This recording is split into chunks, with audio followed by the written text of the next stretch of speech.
Welcome to the deep dive. So, Token2049 Dubai, big crypto event, just happened May 2025. You probably saw some buzz online. Yeah, the usual headlines. Exactly. But we're aiming to get a bit deeper than that surface noise. We've gone through what industry leaders were really talking about to pull out the key stuff. Right, because let's be honest, keeping track of crypto can feel, well, overwhelming. Yeah. So this is kind of your shortcut to the main takeaways from Token2049. We looked at what the CEOs, the product leads, the analysts, what they were saying off script almost, the perspectives from builders, analysts, execs. Basically trying to give you a clear picture of where things might be heading. Okay, so our mission here is pretty straightforward. Figure out the big shifts, the important conversations from Dubai that look like they'll shape crypto in the next few months. Yeah. Q2 2025, maybe further out. Let's get into it then. All right. So one of the first things that seemed really noticeable was the shift in focus towards Dubai itself. Oh, definitely. And it's, it feels tangible.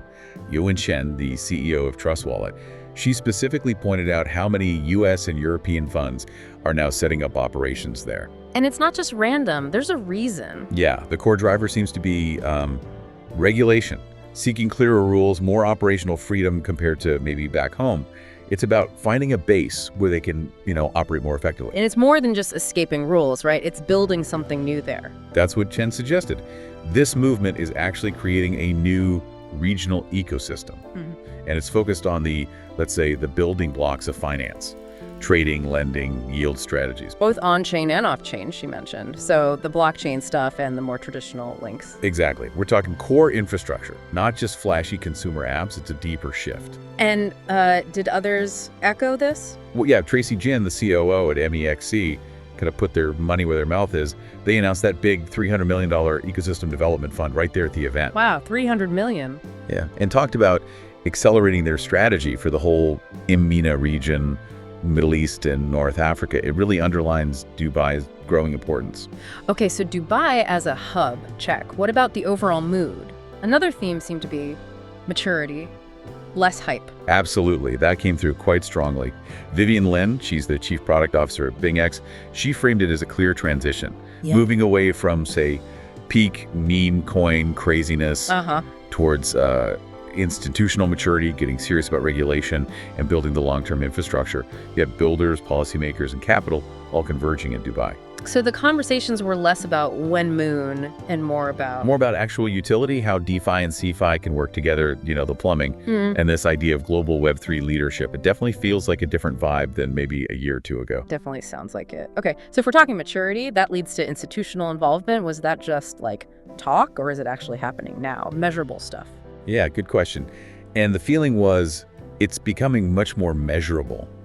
Yuan Shen, again, she said it's moving beyond just being a narrative. You're seeing it in higher volumes, actual experimentation. Experimentation in what areas? Particularly in things like payments and liquidity provisioning, places where institutions can actually plug in. And there was some data mentioned too, right? To back this up. Exactly. Griffin Ardern, he's head of research at Blowfin. He gave some specific points, like IBIT's assets under management, the amount they hold. It's now bigger than TLT. Okay, that's significant. And Tether becoming one of the biggest holders of U.S. Treasury bonds. These aren't small signals. It shows real capital being deployed. Wow. Okay, so the institutions are coming, they're deploying capital, but what are they buying? Are they diving into everything, all the altcoins? Seems more selective. Ardern's data suggested most of that institutional action is really focused on Bitcoin and stablecoins. Just those two, mainly. For the big traditional players, yeah. They seem to view Bitcoin mostly as, like, digital gold, a macro asset. Crypto-native funds might dabble more in alts, but the broader institutional money, it's BTC and stables. So that whole digital gold narrative for Bitcoin is really sticking with the professional investors then? It appears so. There's still quite a bit of caution around altcoins from that crowd. Why the caution? Main concerns seem to be liquidity. Can they buy and sell large amounts easily? Volatility, obviously. Right. And worries about potential manipulation. So outside of specialized firms, most aren't holding big altcoin bags. Okay, that makes sense. Sticking with what they understand mostly. Now, another topic that was buzzing was AI and blockchain. We hear about this a lot, but is it actually, doing anything practical yet? Yeah, and Vivian Lin from BingX had some concrete examples here. For them, AI isn't just a buzzword, it's like a core part of their strategy already. How so? They have tools like smart position analysis. It gives traders real-time suggestions. And AI trade review, which helps users look back at their trades and learn from mistakes. So AI is actually adding value now. Interesting. So that's AI helping the user. What about using AI for the underlying blockchain stuff, infrastructure? Yuan Chen touched on that. Her view is that the immediate wins for AI are probably more behind the scenes in the infrastructure, compliance, automating internal processes, that kind of thing. Makes sense. Less glamorous, but important. Exactly. Yeah. But looking ahead, she also saw potential for AI to really improve the user experience. Better scam detection, maybe more helpful warnings, personalized interfaces. But she added a note of caution, didn't she? Yeah, a crucial one. That AI needs to empower users, not become another layer of complexity, or worse, control. User autonomy is still key. Right. Okay, so AI is starting to find its feet in crypto, both front end and back end. Let's switch gears again. Real world assets, RWAs, tokenizing real stuff. Is that finally happening for real? The sense was, yes, it's moving past the concept stage. Michael Jurlis, the CEO of EMCD, he was pretty bullish. Said the infrastructure is maturing, solutions are getting more transparent, faster than people thought maybe. And EMCD is actually doing this. Yep, they launched their own RWA initiative, letting users access tokenized income-generating assets.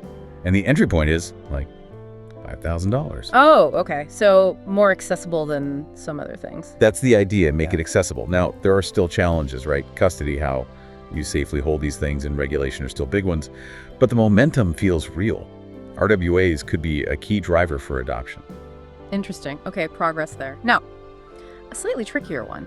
Meme coins. Still a thing. What was the vibe around them? Yeah, always a topic. Right. Yuan Chen had a pretty balanced take, I thought. She acknowledged they did bring some people into crypto, maybe people drawn by the culture, not the tech initially. Right, the fun side. Well, she also noted that now it feels like speculation is really dominating that space. Yeah. And genuine user adoption through meme coins seems to be slowing down. The risk might be outweighing the fun for many. So the novelty wearing off a bit? Potentially. Her main point was the need for better infrastructure to help users move beyond the hype, transition from meme coins to things with more lasting value. Wallets have a big role there. Guiding users towards substance. Got it. Now, you mentioned earlier about the offstage conversations, the stuff people were talking about maybe more quietly. Yeah. What were the big pain points there? Yeah, this was interesting. Both Michael Jurlis and Vivian Lin apparently picked up on this recurring theme. User fatigue. Fatigue. People are tired of crypto. Tired of how complex it still is. The feeling that it just takes too much effort, too much technical know-how. Simplifying the user experience, making custody less scary, building things that just work. That was a huge topic behind the scenes. So all this innovation, but usability is still lagging. Seems to be a major bottleneck. Lin apparently stressed that future growth isn't just about adding more features, it's about making the existing stuff much, much easier to use, especially if you want to bring in the next wave of users. That feels crucial. Okay, let's touch on some maybe contrarian takes, the uncomfortable truths that surface. Right. Stefan Lutz, the CEO of BitMEX, he had a fairly critical view.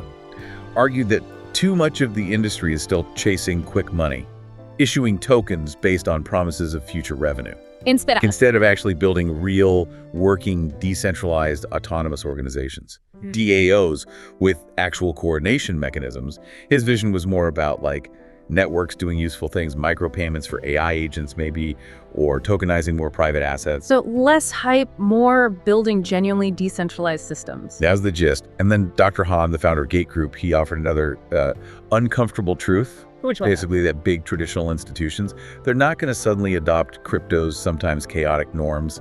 If the industry really wants them on board, crypto needs to speak their language. Meaning clear legal frameworks, top-notch security, solid compliance, predictable regulation. You have to meet them where they are, essentially. A call for crypto to professionalize its approach to regulation, basically. Pretty much. And Yuan Chen had one more point along these lines about who we're building for. Oh, yes. Her point was, the industry still often builds for the insiders, for people who already get crypto, but most potential users. They care about safety, ease of use, trust, not complex tokenomics. They just want it to work safely. Exactly. Her killer insight was, decentralization is kind of pointless. If nobody can actually use it easily, it has to be accessible. Some really sharp points there. Focus on utility, regulation, user needs. Okay, let's end on a forward-looking note. Were there any underrated projects or trends people were highlighting? things we should maybe watch? Yeah, a couple of interesting ones. Jeff Koh, chief analyst at CoinX Research, he pointed to the Bittenser ecosystem, the TAO token. Bittenser, what's the angle there? He described it as having this unique subnet architecture, basically specialized networks for specific tasks. Things like decentralized AI training, climate modeling, even drug discovery, censorship-resistant storage. Wow, okay. So moving beyond just general smart contracts. Yeah, towards solving specific real-world problems. He saw it as a sign of blockchain maturing, attracting serious developers. Interesting. Anything else on the underrated list?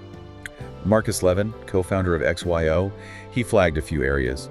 DeFi decentralized science, DeFi decentralized federated AI RWAs, which we talked about, and DePIN decentralized physical infrastructure networks. Okay, quite a list. Why underrated? His argument was that even though there's real building happening, real capital flowing in, real-world relevance, they just don't get the hype of, say, the latest Layer 2 or meme coin. But he sees them as the foundation for the next wave of actual utility. So again, that theme of tangible applications, real-world impact. Exactly, kept coming up. Okay, so let's try and wrap this up. Our deep dive into TOKEN2049 Dubai.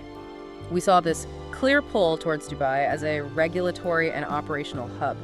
A definite shift towards institutional maturity, less pure speculation. Right, and actual measurable institutional demand, but mostly for Bitcoin and stablecoins for now. We saw practical AI integration starting to happen, both for users and infrastructure, real momentum behind RWAs, tokenizing real-world stuff. A more sober view on meme coins, maybe their role is shifting.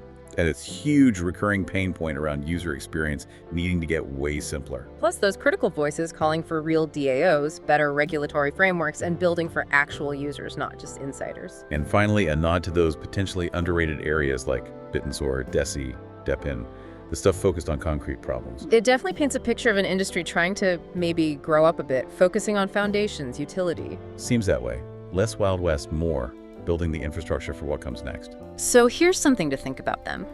With all this focus on institutional needs, on compliance, on making things acceptable to the traditional world, what parts of that original, maybe more radical, decentralized vision of crypto might get pushed aside? And what could that mean long-term for individual users like you? Worth mulling over. Definitely something to keep an eye on. Thanks for joining us for this deep dive.